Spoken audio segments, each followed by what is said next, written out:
Welcome to the Girls Girl Club。 Hi， Hello， 多謝你哋又咁入嚟睇我哋嘅 podcast。係啊，我哋今日係非常之 chill 嘅，見到我哋衞衣舒係舒服服咁樣。最近都變傾下涼，偈所以舒服啲。係咯。今日我哋嘅 topic 係咩呢我哋今日就係想講關於30歲嘅嘢啦。 ？Oh no！暴露年齡系列。因為即係我哋都係 officially 都係30歲咗㗎啦，咁所以我就覺得呢一個 topic 都可以，即係大家都可以講下啲感受啊，或者講下30歲其實有啲咩，即係有啲咩轉變咁樣咯。係，我覺得呢個 topic 其實我哋嘅 follower 都可能會幾有共鳴，因為可能有好大部分都可能由我哋 early 20 follow 到我哋而家咁樣，所以我覺得係啦，可能我哋呢一個 topic 大家都有啲共鳴咯。好似 Taylor Swift 話齋30咧，其實係一個 honour 嚟嘅，唔係每個人都可以咁 lucky 嘅，咁所以係要 enjoy 呢個30。因為我覺得我對30嘅諗法係都幾唔同咯，即係我係突然之間係好有嗰個 transition 嘅感覺咯。你呢？當你踏入嘅時候，你有咩 feel 咧？我覺得我都 enter 咗一段時間啦，俾你做咁少少啫。係啊，所以我覺得我而家講翻呢，就應該冇你咁強烈嘅。不過我覺得過咗30歲之後，我的而且確係有諗嘢上面係都幾唔同嘅。我覺得就係做咩都係揀自己先咯，而家即係自己舒服最緊要咯。即係唔做任何自己唔想 compromise 嘅嘢咯。咁有冇話即係呢一個係30歲嘅時候啊？定係其實可能你而家即係遲啲啊？定係點呢？定係30中間？即係你明唔明我講咩啊？唔明。即係你係30歲咗之後，咁你係 like right on 你30歲嗰年啦，定係之後先大 feel 啲？我諗係之後咯，即係唔係咁，唔係啱30。係啦。咁你覺得你身邊最多人，即係可能我諗你啲 friend 係咪都係差唔多年紀？係，一係就大過我，一係就細過我。好少，喂好似比較唔係真係啊嘛，即係我好似係比較少同我同年 hang out 嘅朋友，即係我覺得我之前係可能都係比我大2-3年嘅人啊，或者跟住而家就係比我後生2-3年嘅人啊咁樣，or even more 係啦。反而我真係好少，唔知點解冇咩我自己同年嘅朋友咯。我就即係咩都有啲咯。咁但係你有冇話覺得佢哋有一個共通點，或者係即係你觀察到有冇啲咩30歲嘅共通點？我覺得啊，我自己覺得30歲係一個 new beginning， 即係我真係開始明白自己多啲，同埋知道自己想要乜，或者就算唔知道自己想要咩，知道自己唔想要啲咩咯。which 我覺得呢個都係一個幾重要嘅一個 point 啦，對我嚟講。係 true，因為即係我哋都已經經歷咗好多唔同嘅嘢，即係無論係即係人生啊、事業啊，或者係感情啊，其實都會有好多唔同嘅 experience。我哋係真係會從而了解多咗我哋中意啲咩，唔中意啲咩咯。你自己呢？你啱啱30，我想知道你自己對於呢一個感覺係咪有幾大、有幾深？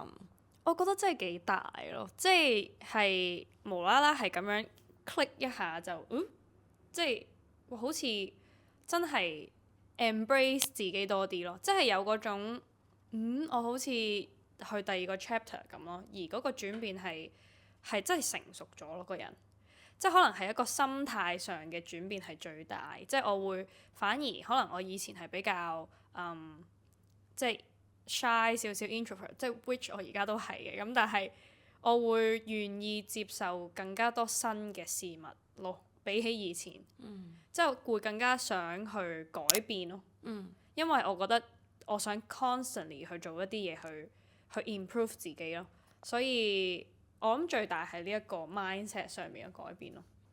係咯，咁所以就係除咗即係 mindset 都係個情緒上面都係有一個變化，就係個人真係容易消化多咗你個情緒啦，你嘅感受啦，係更加容易去 handle 佢咯。你有冇呢個 feel 呢？我覺得過咗30歲之後，我其中一個好大嘅感覺就係自己唔可以再做小朋友咯。即係有好多時候，你要識得因為你嘅言行、你嘅言行舉止啊、你嘅談吐啊，你即係可能你廿幾歲嘅時候，你可能因為一啲嘢，你可以有某一啲 reaction，你可以係即係你可以人哋會覺得哦，佢仲好細，即係佢仲細，即係人哋好多呢啲體諒位。但係當你過咗30歲之後，好似你已經覺得你唔可以做呢樣嘢，因為你想 upgrade 自己，你想行出嚟個談吐啊，你想即係同埋想好從容，你明唔明？即係想好努力想做，但係呢一啲嘢咧係你要自己去消化咯，即係你唔可以係即係 expect 係人哋要體諒你，點解佢唔明白我啊？點解佢咁啊咁樣？即係你要係自己去慢慢了解，哦，我呢啲情緒邊度嚟嘅咧？我唔中意咁樣喎，我想改喎，我想咁，即係呢個要不斷自己同自己去傾偈，自己去 find out 呢一樣嘢咯。都係嘅，即係你會更加了解多咗自己有邊啲位係即係要去做多啲或者做少啲，或者係去 improve 咯。In general 就係 improve 咯，係嘛？係咪類似咁樣？係啊，同埋咧，即係你會自己開始了解得自己多咗咧，即係你會好快了解到自己好容易 burn out 嗰個位，而冇人係會幫到你嘅。你一定要係唔可以靠人哋，唔可以話哦，男朋友可唔可以對我好啲啊？屋企人可唔可以錫我多啲？朋友可唔可以體諒啲？即係唔可以咁樣咯。一定因為所有嘢都係你要自己要搞掂好晒，你先至可以 function 得好咯。對其他人。先處理好其他嘢咁樣，係嘅。好啊，我哋不如講下都順便講下我哋今日整啲咩啊？我哋今日已經準備好咗呢度嘅嘢，唔知大家估唔估到？哦，唔係，其實佢哋可能喺呢度已經睇到啦。我哋就係整 pancake， 係啦，因為呢個其實我呢個你有冇喺屋企整過？即係呢啲我有，但我每一次都整得好唔好食。我都係咯。我覺得好 sad 啊！最近 cookie department close down 咗，佢係。我想講佢哋嘅 pancake 係 American style 嘅 pancake，係我覺得喺香港冇食過咁好食咯。佢哋係真係做得好好食，我諗我一個月都會去幾次嘅。我真係好錫佢哋執咗，我真係好錫。可能會再開咧，好希望真係。佢哋臨 close down 之前嗰一個禮拜，我食咗5日咯，就係因為唔知有冇得。好似見到你 story 咯。係啊。But anyways， 我哋希望我哋今次整得好食啦，因為次次整咧，我係整唔到佢咁靚咯。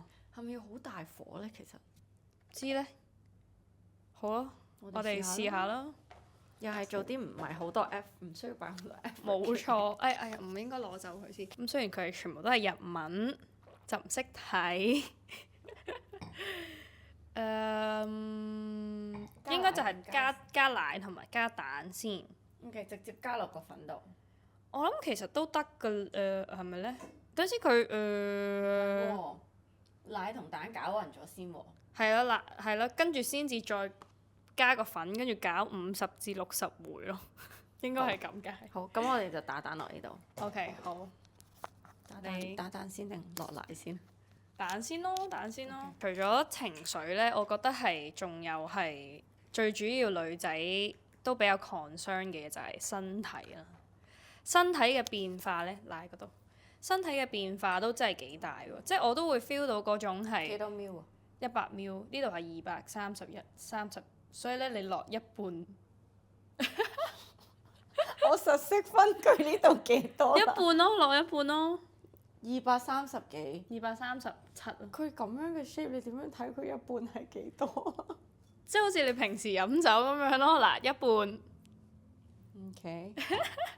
哇！好啦，唔夠你有冇量？係咯。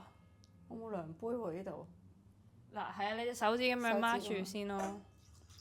我哋好 random 啊，所以都真係希望整得好食啊。最多好水嘅啫，係嘛？係咯。喂，咁你一係唔好溝咁多住，跟住再加咯，得唔得啊？OK。係咯，身體上嘅變化咯，因為真係都唔想去 admit， 但係。真係易肥咗㗎咯。係啊，好快啊！即係我好明，即係我覺得而家要 keep，而家係你可能我以前1個禮拜做2日運動，2日運動即係你係可以有，即係唔有機會會瘦嘅，即係有機會啊！即係只要你唔係食得太 crazy 嘅話，但係過咗30歲之後咧，其實你係要做，你咁樣都係唔可以 keep 住你個磅數咯，即係你係要再做多啲嘢，同埋再食少啲嘢，個努力係要多好多，或者 triple，真係可以我完全認同。呢落啦，OK。因為真係食嘢咧，你最慘係你真係要食少啲嘢咯。即係以前係做運動就 OK，即係唔使食少啲嘢，但係而家係真係食少啲嘢先至可以即係快啲瘦落嚟咯。不過我覺得係食嘢係真係好重要嘅。即係唔可以亂嚟啦。即係而家食幾日甜品咧，已經睇你成日食過。所以我咪成日做運動咯，同埋做機。我都係以前好中意食宵夜嘅，但係真係而家係唔敢食咯。宵夜要戒，真係唔敢食。我以前係好中意係成日食，因為我覺得即係以前真係有嗰種食極唔肥嗰個體質嘅，但係而家真係話唔得，好容易係 feel 到自己係有重咗或者係肥咗咁咯。咁你覺得你自己即係30歲，即係你覺得你係咪算係早熟 type 定係遲熟 type 咧？我一定係早熟啦，因為我細個唔係同爹哋媽咪一齊住嘅，即係佢哋好細個已經分開咗，所以我好細個就即係開始出嚟做嘢啊，就自己生活啊，咁所以我係好早就早熟噶啦。你咧？你一定係遲熟啦。我算係遲熟少少咯。幸福嘅，好事嚟嘅，好事嚟嘅。唔係咁，我又冇乜，即係又係咯，即係冇乜特別分嘅。咁但係都每個人嘅 timing 都唔同嘅，真係。所以每個人經歷啊嗰啲嘢都係唔同，所以都冇乜所謂嘅。不過我覺得，就算我細個開始比較早熟都好咧，即係我覺得我去到30歲之後係真係有，即係諗嘅嘢係真係唔同㗎。即係你 realize 嘅嘢好唔同。我就係上次我哋講嘅其中一個我嘅 realization 就係即係友誼啊，都係我嘅其中一個，都係30歲之後先至諗到咯。你覺得男仔同女仔有冇分別咧？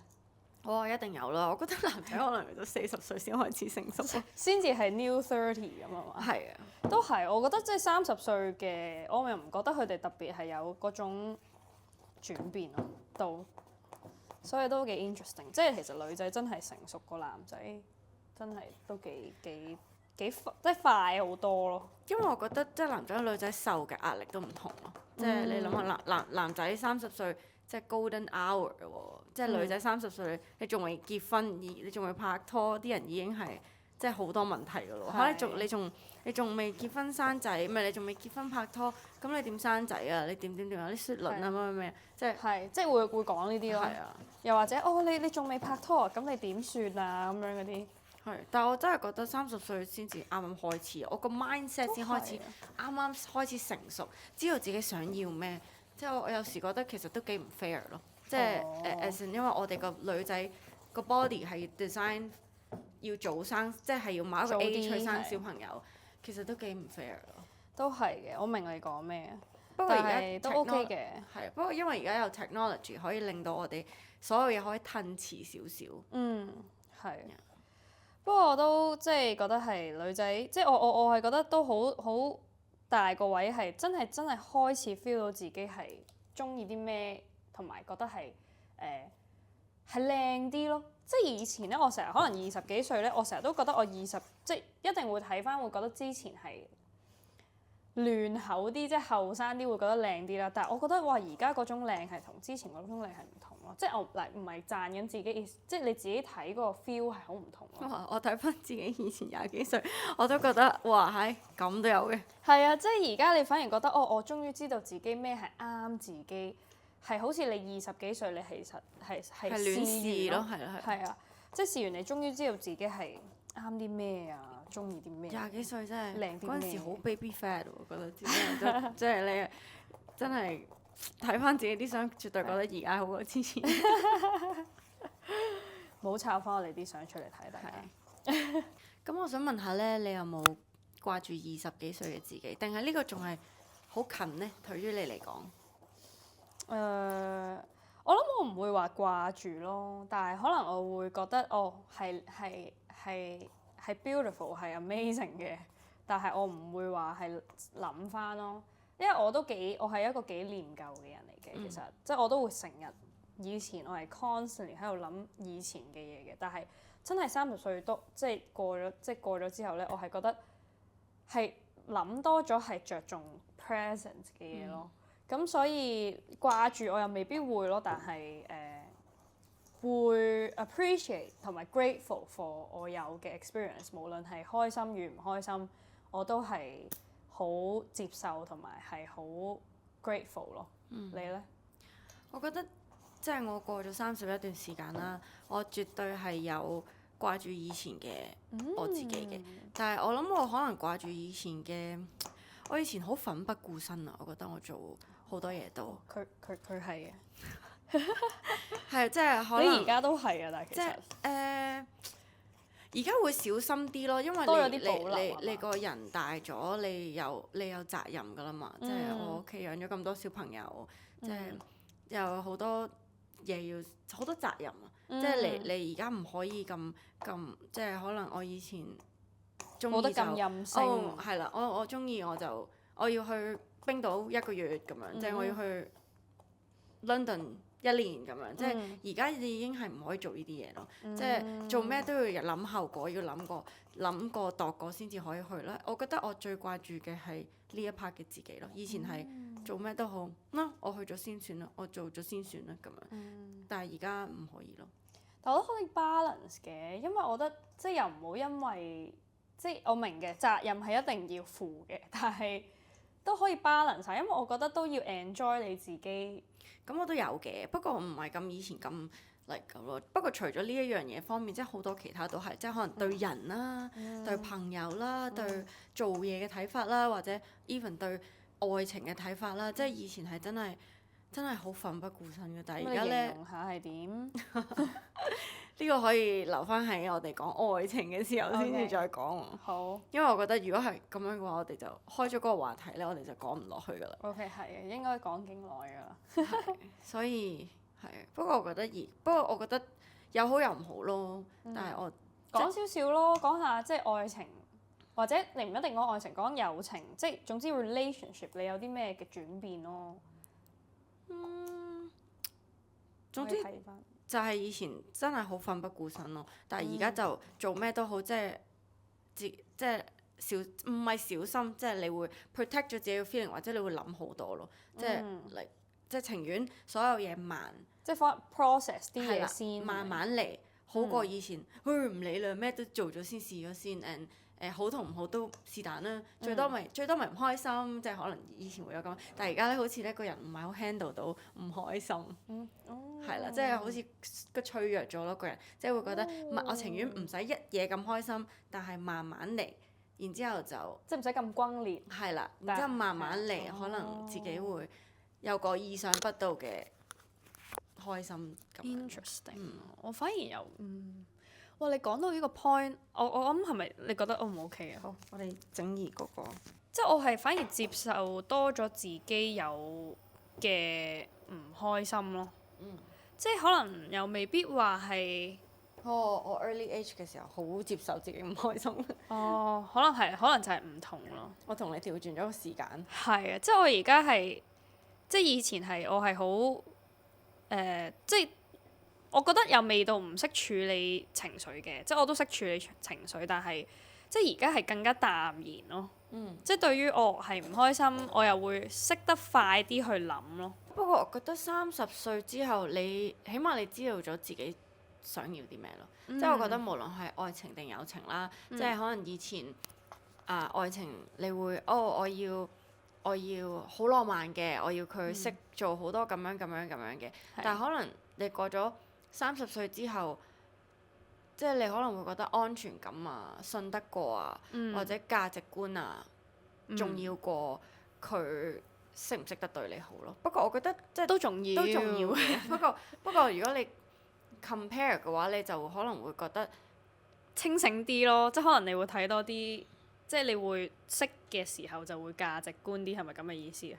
即係你會睇多啲個價值觀，係咪咁嘅意思啊？係啊，即係大家個對於一個 relationship 嘅 value 啦，即係同埋你哋個方向啦、想要嘅嘢啦，我覺得即係適合比起激情好似重要啲咯。但係你以前可能會 focus 喺感覺行先。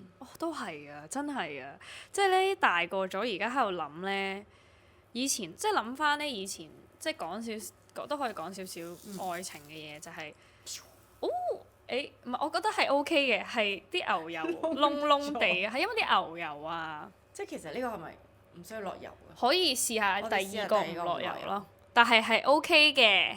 OK 講翻先，因為我都真係好 realize 到呢個 point 就係我唔知可能係我比較真係遲少少知啦，但係以前你拍拖即係喺 twenties 嘅時候，其實你拍拖好多時候都真係啱唔啱傾，跟住啱啱傾之後咧就係你啱唔啱 feel 咯，咁你啱 feel 你就去噶咯喎。係咩？我以前係啱唔啱 feel，啱 feel 唔啱傾都可以去。我真係㗎，我係啱傾，我首先一定要啱傾嘅，跟住仲要啱 feel 咯。咁如果兩樣都 OK 咧，我就未必會睇太多即係可能條件啊，或者係即我唔知你明唔明？即係係其他嘢咯。即係可能我主要依兩樣嘢要 click 咗嘅話，咁其實就去咯。但係而家真係會開始去諗嗰個人，唔係話睇多咗個條件，而係睇多咗。我哋大家係去對唔同嘅價值觀有咩分別？譬如係家庭觀啊、愛情觀啊、金錢觀啊，係咯，即係呢啲所有嘅嘢，教育啊，即係呢啲嘢係你以前真係唔會諗咯。係啊，所以我咪就係呢一 part 就係我講嘅奮不顧身咯。我以前嘅就係我知我中意啱 feel 咧，我就嚟咩都唔使理嘅，乜都係只要愛咧，咩都可以 figure it out 嘅。即係我都係咁諗。唔可以夾硬嚟，大個咗就知道唔可以夾硬嚟。有啲人想要嘅嘢根本就唔同，咁但係根本唔會開心，同埋真正嘅愛唔係咁樣噶嘛。都真係以前即係本住，就算鬧交都係覺得唉，中意就一定解決到啦。但係而家真係 realize 到一個位就係其實現實都好重要咯。好，第一塊我哋係失敗咗嘅。唔緊要咯，失敗乃成功之母啊嘛。我估到你講呢句。唔係因為我而家同埋我而家都可以講，即係我對於失敗咧。點樣可以煎啲好靚嘅 pancake？I don't get it。I don't know too。但係我真係對於失敗係，我覺得係 totally fine with it 咯。Take two pancake take two。係我就係啱啱講就係話，其實即係接受失敗，即係我覺得好重要咯，因為我係好覺得 OK 係失敗，你先至會有成功咯。你先至試完之後，你先知道咩係好啲咯。係咯。呢個 pancake 都完全好啱到我哋嘅。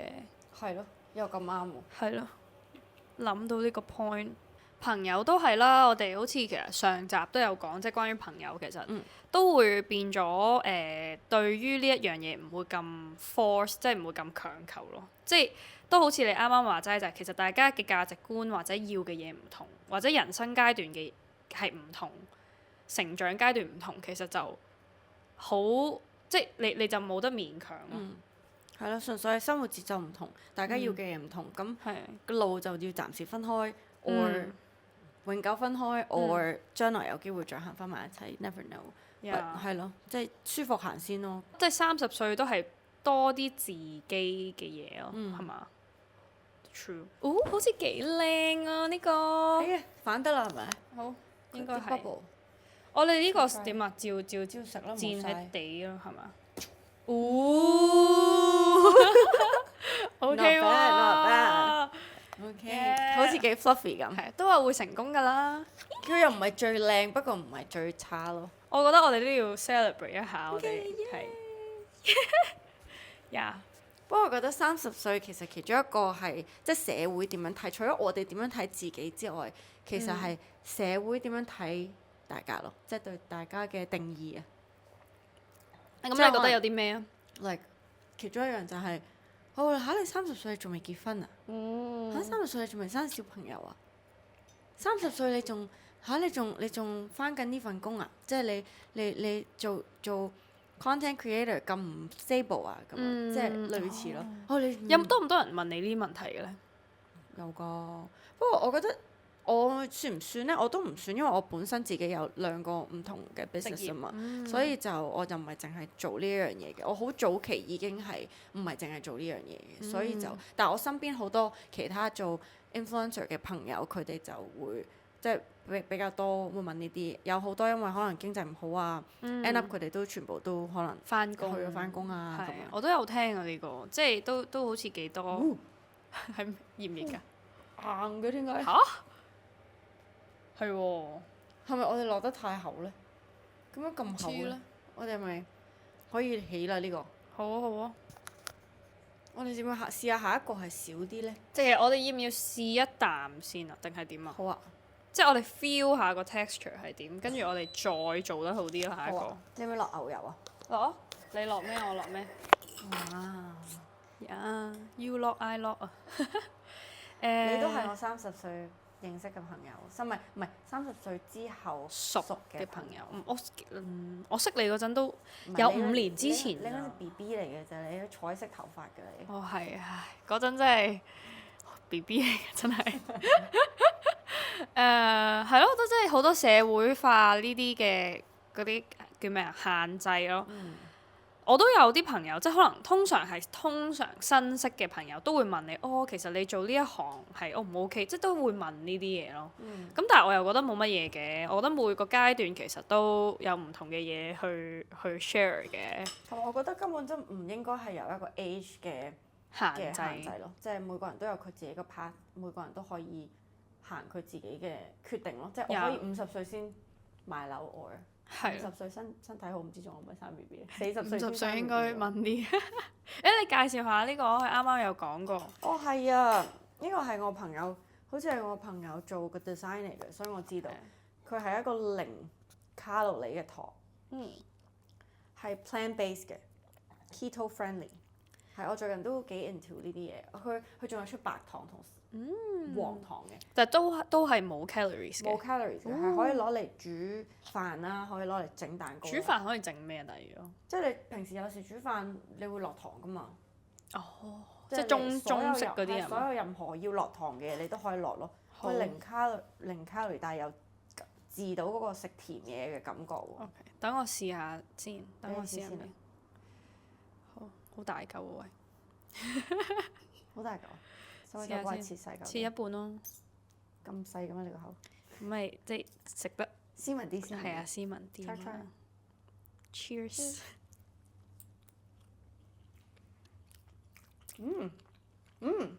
哇 ！surprisingly 都幾好食喎。有啲燶燶地嘅味咯。我覺得係硬咗少少啫，但係好少咯，好少係個面咯。中間係 OK 嘅。overcook 咗定係咩咧？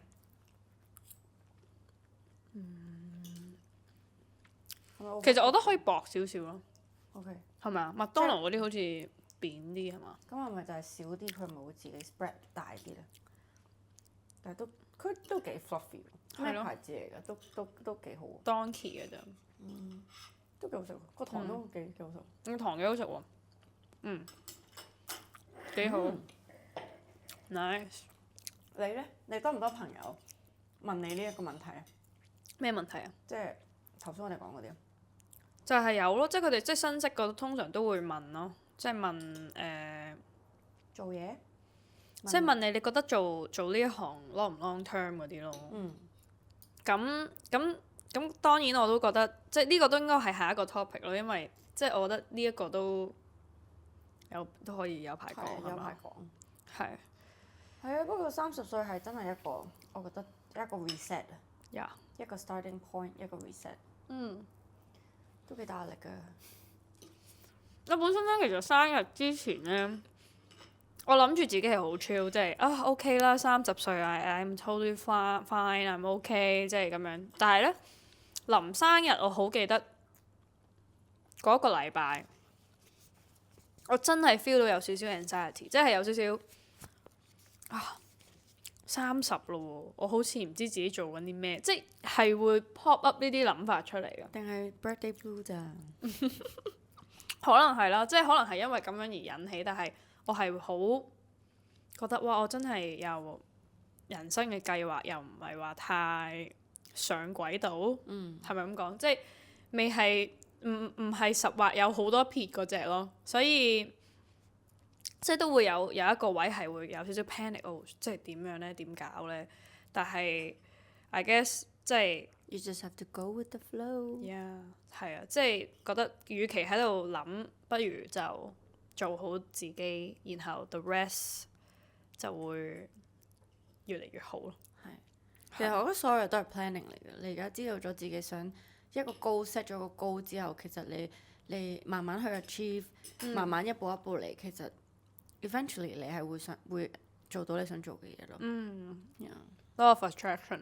同埋而家你30歲，你經濟都比你20歲嘅時候穩定啲啦。係。咁你多想做嘅嘢，能力可以做到嘅嘢，亦都比20歲嘅時候多。係啊，即係而家30歲咧，尤其是我真係我都接多咗 jewelry 嘅 job 啦，因為我真係，但係我覺得係呢個都係我嘅興趣，係因為你個人真係會投資自己多咗咯，即係 in every way， 即係唔係淨係講金錢，唔係淨係講物質，但係即係當然呢一個都有啦，但係即係好似啱啱講心態上，你個人會想進步啊，或者係其他嘢，但係我覺得尤其是最實體嘅嘢就係、我真係中意整多咗好多 jewelries， 而係嗰啲係我係會想整一啲比較long last 同埋係有價值嘅 jewelries 咯。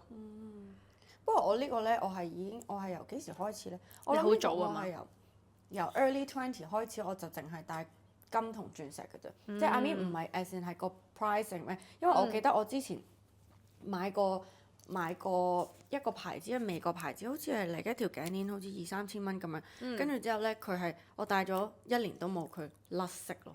因為生鏽係咪？係甩色，跟住我就睇翻好多啲一路買嗰啲珠意性咧，即係其實即係佢哋擺咗香港又咁潮濕咧，即係擺咗一陣間咧，佢就嚟變晒，即係變晒樣，變晒即係 quality 係個 quality 嘅問題咯。跟住之後我開始啱啱我嗰個朋友阿 Sia 啦、Cindy 啦，你都識啦，即係佢啱啱 start 呢個 business 啦，咁我就見到上網好多啲好靚嘅款咧，我就揾佢可唔可以幫我做個真嘅，因為你就算你嗰啲真金同真鑽石，你細細粒其實都唔係好，即係真係好貴。你除翻開，我戴到而家，我戴咗10年咯，即係一模一樣嘅喎。即係呢啲嘢你係可以一路 stack 落去，一路儲落去。我買咗嗰啲之後，我都唔使成日買。其實我有幾款我就戴嗰幾款，跟住之後你就唔會咁多浪費，同埋即係 you even 你第時再大啲嘅時候，你可以 pass on to 有啲小朋友。所以我覺得呢個係個 quality 咯，即係絕對唔係個錢。但都唔係㗎，即係你經濟能力，因為可能你比較早出嚟做嘢。係啊，即係揾多啲錢咯。但係即係咁我都早嘅，其實我都唔係你諗我買嗰條頸鏈都係幾千蚊，我買嗰啲細嗰啲即係都可以幾千蚊咯，係即係其實都係嘅。係咯，唔係叫你買幾卡嗰啲咁重金嗰啲。喂，但係即係我嘅意思就係我反而即係而家30歲，即係我都有開，即係我可能廿中啦，我冇咁早，但我廿中都有接觸呢啲嘢，都會買下，但係我唔係咁而家咁 into 係咯，咁 into 咯，即係而家可能真係會睇多咗錶啊，睇多咗我覺得有價值嘅嘢咯。係，我都係。因為你就係比較 stable， 你個 financial 嘅 status 比較 stable 啲咧，就你個人就即係會願意投資多啲嘢俾自己咯。而家會睇大粒啲。係啊，而家可以睇大粒啲。跟住個高又再大啲，就再努力啲。Exactly。Yeah。所以都係咯，同埋都會開始又諗下買樓嗰啲嘢。其實身邊我都好多朋友已經買咗樓，但係我都未。香港真係好難啊！係啊。我覺得香港好難。不過我對於呢一樣嘢又即係有唔同嘅睇法嘅。不過即係我又唔覺得一定係買咗樓先係一個點講呢？